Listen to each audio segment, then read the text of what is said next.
Do you know many people are having trouble with adjusting their thermostats for higher cooling? Don't worry.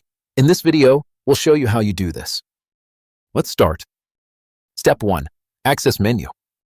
Press the menu button on your Honeywell X2P Thermostat to access settings. Step 2. Navigate schedule. Navigate to the SCHED option using the up or down buttons. Step 3. Select schedule. Press select, find a schedule period to adjust, and ensure it's set to on. Step 4. Adjust set point. Use up or down to modify the cool set point to your desired temperature above 72. Step 5. Save changes. Save your changes by pressing save and exit to return to the home screen. Now you can easily adjust the cooling temperature on your Honeywell X2P above 72 degrees. Still need help? Visit our website for the complete manual. There you will also find questions and answers from other Honeywell users. Did you find this video helpful? By subscribing, you help us continue to answer users' questions. So, subscribe to our channel.